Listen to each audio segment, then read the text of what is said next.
Nobody tells you the real concept of life. Trust me, it is bigger than money. You know, let me ask you a serious question. Imagine you become rich tomorrow. Would that automatically means you have succeeded in life? Think about it. Think about it like you just become rich tomorrow.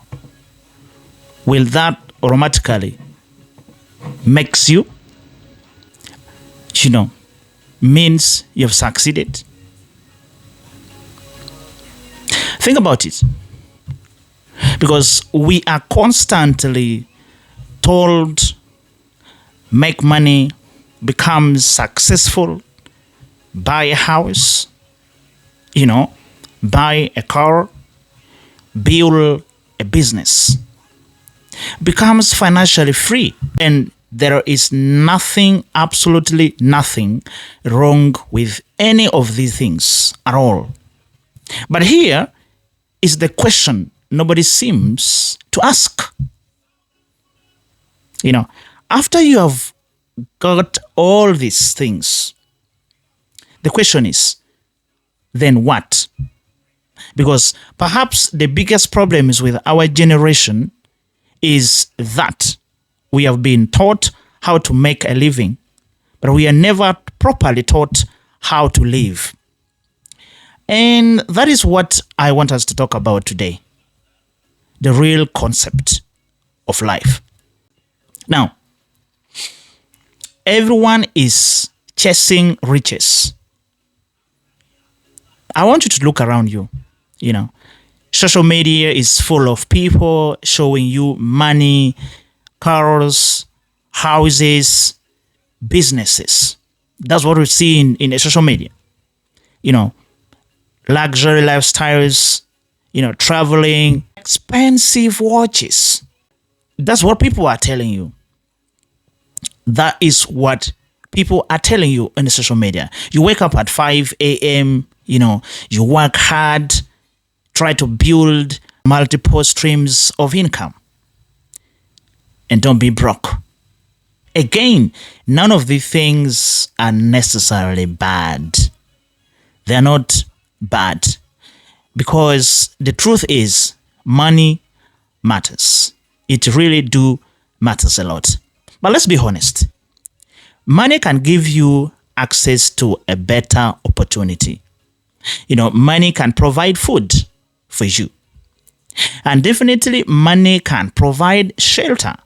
Money can give you education. Money can help you take care of yourself, your family, and everyone around you. Money can give you a certain level of freedom in life. That means money matters a lot. Don't get me wrong. So we shouldn't pretend that money doesn't matter. Do really matters a lot. Money matters. But money is a tool. The problem begins when the tools becomes the purpose. I repeat, the problems begins when the tools becomes your purpose. That's where the problem begins. Now, when money becomes your purpose, for example, imagine spending 30 years of your life chasing money. 30 years. You sacrifice your health, you sacrifice your relationships, you sacrifice your peace, and again, you never have time for your children. You never have time for yourself. You keep saying, once I make enough money, I will enjoy life. Then you finally make the money. But you have become too tired to enjoy the money. Your relationships are broken.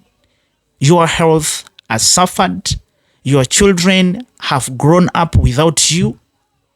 And you suddenly realize you were so busy building a life that you forgot to live it. That becomes very dangerous.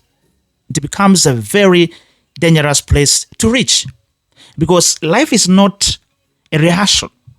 You don't get to restart yesterday. You don't get your childhood back. You don't get your youth back. You don't get every opportunity twice. And you certainly don't get unlimited time in life. So, what is the real concept of life? What is the real concept of life? Here is how I see everything. Here is how I see everything. Life is not simply about accumulating things. To my experience, to what I think, life is about experiencing, learning, growing, loving, creating, serving, and becoming. So you are born knowing almost nothing.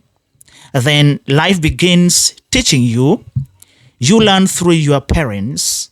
You learn through schools. You learn through friendship.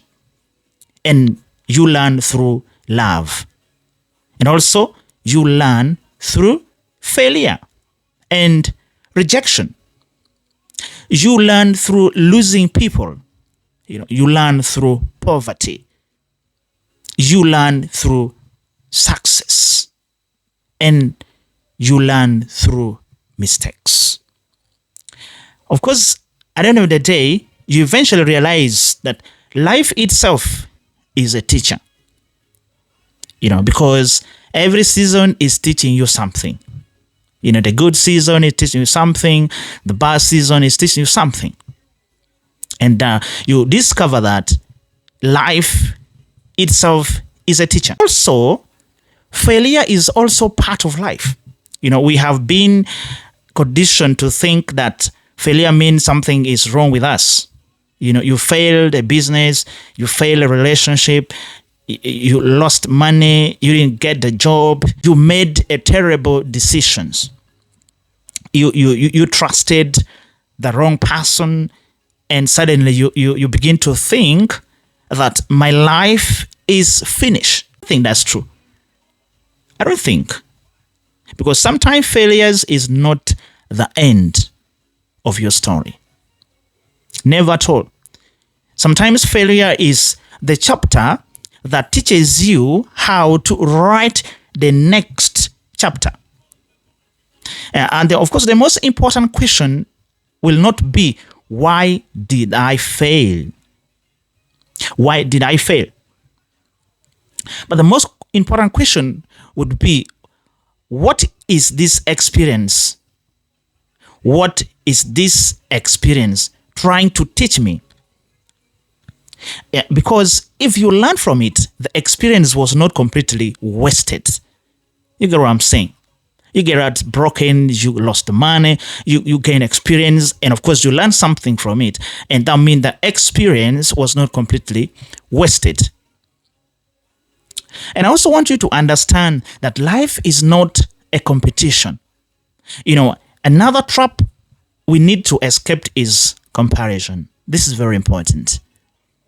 Because you look at someone who is 25 and is driving a Lamborghini, and then you look at someone who is 30 and owns a company, someone else is married, someone else has children, someone else has millions, and you start thinking that I am behind. So you begin to bring your mind into competition. Now let me ask you, you're behind who? You are behind who? Because life is not one universal timetable. Your journey is your journey. Someone can arrive early at 1,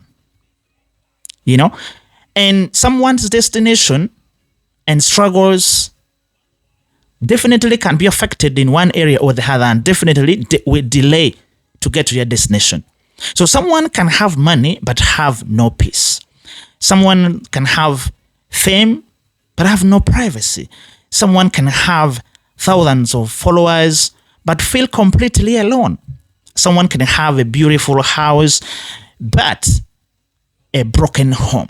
You should never judge the quality of your life purely by what you can see in someone else's life.